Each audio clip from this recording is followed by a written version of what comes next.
The color white certainly has a history in design, and I'm pretty sure if I asked you what the color white can represent in design, I'd be met with answers like purity, cleanliness, or honesty. Maybe a clean slate for a new beginning. But what if I told you you're dead wrong? Now, to make things clear, you are not wrong. Of course, conventionally the color white does represent all those things. But I'm here to tell you, all tiny chicken brains, why the color white is brilliant in survival horror. And because I am a man who values your time, perhaps you're seeing this video on a break or something, or maybe you are just looking for something to listen to while you're eating. So I'm going to get right into it right after telling you about today's sponsor, my balls. This idea was born in my head during one of my replays of Resident Evil 2. And so picture this: you are Leon S. Kennedy. You've just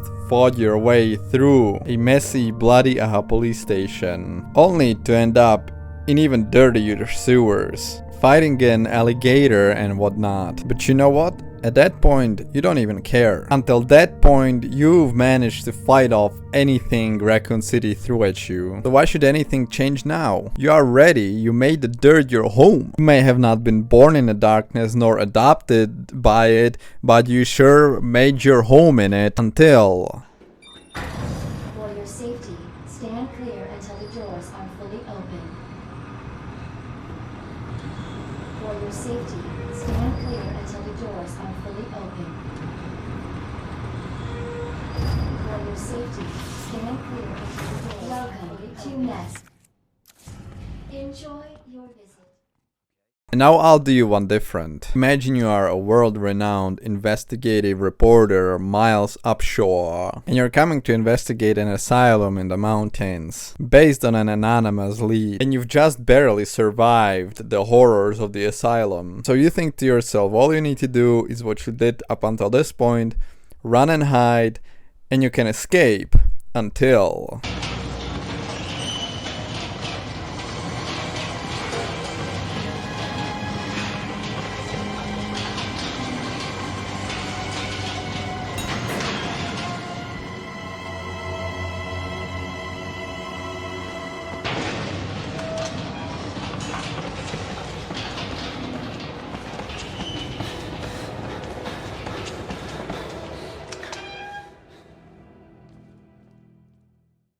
Do you want one better? Imagine you're James Sunderland and you received a letter from your wife who has been supposedly dead for the last 2 years, urging you to come find her in your special place in a town, Silent Hill. And so you fight through the town infested with monsters, and you reach the hotel room, your destination.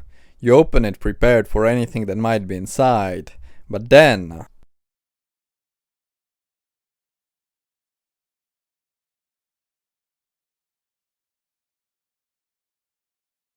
Do you see what I'm talking about? You're met with something very clean, something sterile. And you're not used to that, you don't want to see that.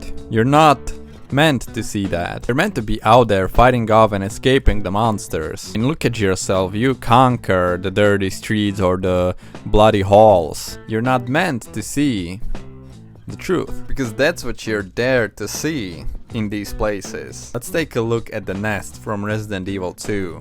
Cold, lifeless, metallic, clinical. Those are the words that could describe this place. And you know what? You should feel safe, right? I mean, after a long time you finally escaped the horrors. But you're not safe. You're there like a dirty-ass animal in this very clean and pristine laboratory. While everything outside was chaos, this feels very organized, very orderly. But the thing is, just like a 14-year-old white boy from a middle-class family who has just listened to one Nirvana song, you don't fit in. You've learned to navigate the chaos outside, but here you are simply not in control. And worst of all, as you progress, start to uncover the truth about what kind of experiments were conducted in the confines of these walls. And it dehumanizes you. It gives you the idea of how small you actually are in the face of, well, everything around you. You could be one of these experiments and nobody would know. And the realization that the real monsters were hidden down there there the entire time. It is not the brain-dead roaming zombies who create chaos everywhere around them,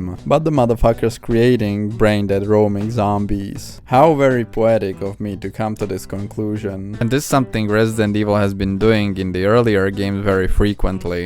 Later on with like Resident Evil 5 and 6, the contrast of the clean labs and the rest of the world vanished because there was really no reason to continue this trend. The plot in the later games is very much pretty transparent and not coated in mystery that you need to uncover, because you know how this world operates already. Until of course this all returned in Resident Evil 7 with the salt mines, an area eerily similar to the one at the end of Outlast. And I think these two games have a lot in common, especially with the symbolism of the last area. Outlast, similarly to Resident Evil, with its last section, makes you feel small, not in control. But in addition to the emotional coldness of the place, it also serves to humanize all the patients in the asylum. They, similarly to you, were the victims in a place that's supposed to provide help. Chris Walker, who's been hunting you down throughout the entire game, gets killed like it's nothing by the Wall Rider. And so one of the most imposing enemies on the surface is just gone, reduced to atoms, and that's quite literally. It makes you realize whatever danger level there was on the surface, it's now cranked up to 11. On top of that, Chris Walker as a character also gets recontextualized, as while being rather misguided, his main mission is to contain the Wall Rider, so he doesn't escape. Similarly to Resident Evil, Miles Upshur is also very bloodied and dirty. It's like he doesn't belong in this place. And he doesn't, he wasn't meant to see the truth. In the contrast to Resident Evil, where the outbreak was basically really an accident, Outlast and Project Wall Rider were planned. Of course it was not meant to escape, but it was all a part of the protocol. And the idea of how small and insignificant Miles is solidified by the fact that he gets killed at the end.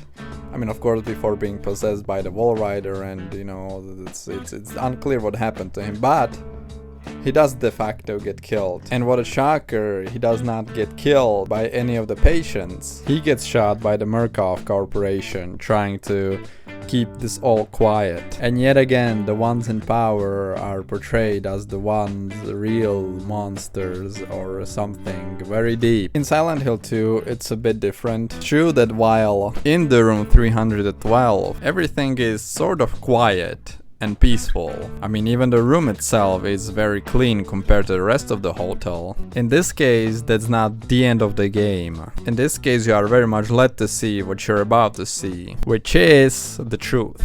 Like Resident Evil and Outlast, sterility and color neutrality of the room thus provide the last moments of comfort before you witness the truth and it all starts to crumble down. While the space is very clean and neat, James's mind is not. And it all becomes very clear after you watch the tape, when it switches to the other world and the room becomes a true representation of how James really feels. So while the color white offers clarity, that is unfortunately not the end, and you come to realize that you are the monster all along. Oh my god, very deep.